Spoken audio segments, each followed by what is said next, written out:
Welcome to episode 3 of Karlene's Anime Corner. Today we're going to be reviewing the anime Girls und Panzer. But first, I thought I would go ahead and talk to you a little bit about my star ratings. Because, of course, a 1 star is really, really bad, and a 5 star is really, really good.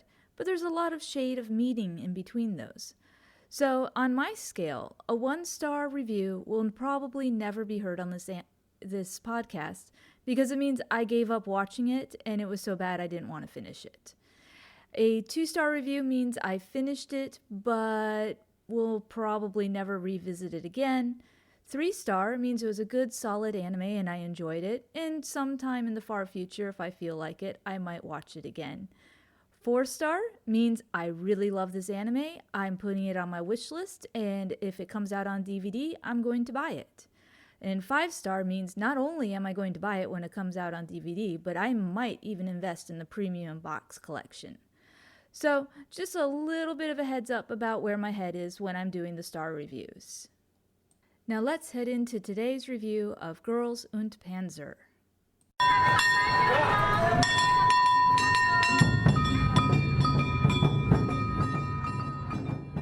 Girls und Panzer came out in 2012. It is a 12-episode series, though there have been film sequels made and an OVA series. The original television series, which I will be talking about here, was directed by Tsutomu Mizushima, and the animation studio was Actis. It is currently available on Netflix and Crunchyroll. Now, Crunchyroll actually has 2 extra episodes that were not on Netflix that apparently were introductions to characters, and I did not watch those because I saw this on Netflix, but I'm probably going to go back and watch those at a later date. In a world where tank warfare is considered a female school sport, Miho Nishizumi purposefully goes to a school without a tankery club. But the school needs to restart their club and win the national tournament, or their school will be shut down. Miho, being the only one with experience, has to lead a group of girls who have never driven a tank to victory against the best schools in the country. With the opening scene of this anime, I learned several things right away. 1. There is a lot of obvious CGI shots with the tanks, but not so egregiously bad it was unwatchable. 2. This is not an anime where people are going to die. There's a pink tank and other crazy paint jobs, and phrases like Operation Sneaky Sneak. 3. I had no idea that there were so many kinds of tanks. And 4. There are a lot of characters. And finally, I really like the music. Up front, I am going to admit that I did not expect to enjoy this anime nearly as much as I did. Half the time, I find anime that focus on cute girls acting cute to be boring or not have enough going on to keep my attention. But this anime is a bit of that, mixed up heavily with the school club sports anime genre, and many of those I do enjoy. The whole concept of this show is a bit ridiculous. What kind of world has fighting with tanks as a purely female occupation and treats it like a martial art? This is never explained or touched on, it just is. But I can accept that and move on. The one thing I found complicated was the sheer amount of characters in this short show. There are only 5, Miho and her friends, that are closely followed, but even then I can only remember 2 names off the top of my head, Miho and Mako. But each character has a defining characteristic, so it is still possible to tell them apart. I still have no idea how no one was seriously injured in this school sport. They actually used live fire in exercises, and they are shooting at each other. All you see, though, are the tanks getting shot up, and when they can no longer operate, a little white flag springs out. I did laugh when a tank got flipped over, and the white flag sprang out of the bottom of the tank. Someone was planning ahead. You can tell that Miho and her school are the underdogs because they literally have to go scrounging around campus to find the old tanks from when their school had tankery.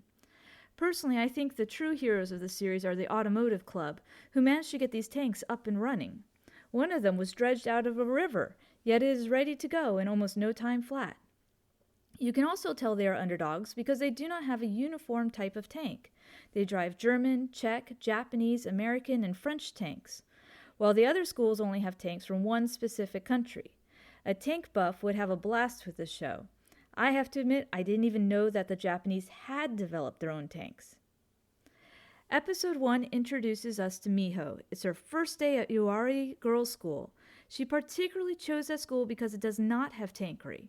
She quickly meets and makes friends with Sari, who is a bit boy-obsessed, and Hana, who comes from a famous flower arranging family. Then she finds out the school is starting up a tankery club again, and the student council president threatens to expel her if she doesn't join. After seeing how her friends defend her against this threat and knowing that they really want to do tankery, Miho gives in and agrees to be part of the club. Episode 2 is where they have the great tank search. I really enjoyed this episode. While hunting for tanks, Miho, Sayori, and Hana are joined by Yukari, who is a huge tank fanatic. They are assigned a Panzer as their tank. I appreciate in this episode they reveal that the student council president and her 2 sidekicks are also going to be a tank team. After strong-arming Miho into it, I felt it only right that they also participate.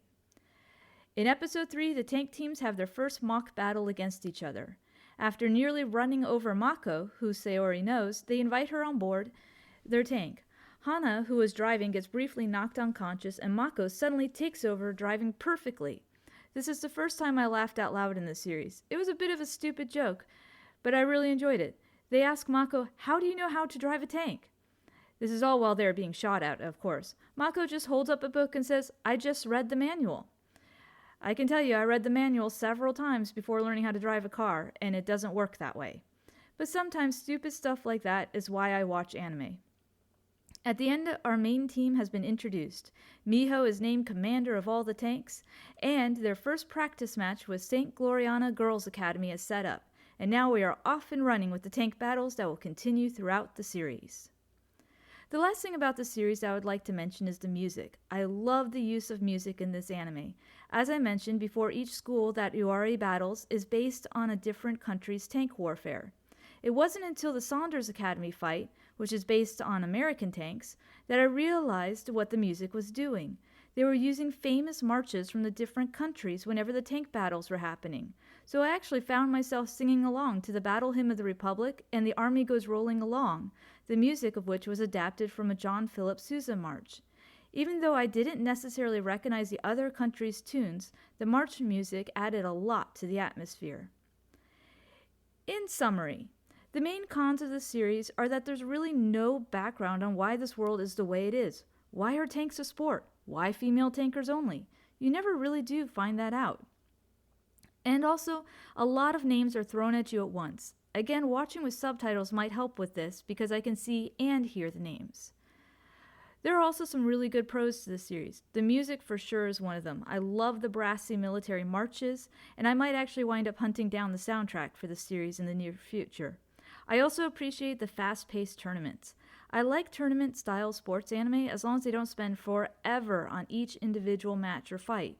And this anime spends about 2 episodes or less per match, which feels about right.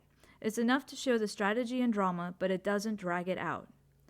I give this series a 3.5. It was not the most amazing thing ever, but it was a good solid watch, and I did enjoy it quite a bit more than I expected. I'm actually going to track down the OVA and the movies and watch those also. I might also need to check out what else this director has done. I also might rewatch this in Japanese.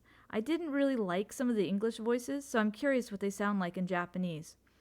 And as I mentioned before, Crunchyroll has the 2 recap episodes where they go into character introductions, and those might help me with figuring out more about the characters and not be quite so overloaded by all the names.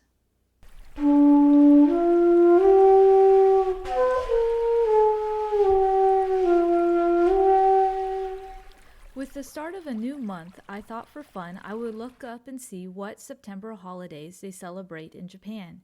And I discovered this gem, Respect for the Aged Day. I love the idea of having a public holiday that celebrates the elderly in our community. This holiday was established in 1966 and originally took place on September 15th. In 2003, they changed it to the 3rd Monday in September, so there's a 3-day weekend for people to go visit their elderly grandparents and such. This year, it is going to be celebrated on September 21st. When the holiday was originally started, the government would give anyone who had reached triple digits in the previous 12 months a solid silver sake cup. In the first year, 153 cups were given out. However, the Japanese government has had to change that tradition. In 2016, with over 30,000 people receiving cups, The government changed it to only silver-plated cups. Thank you for joining me today for episode 3 of our anime series. And if you have any thoughts or comments you would like to share, please email me at the email address that's in our show notes. And have a great day. Goodbye.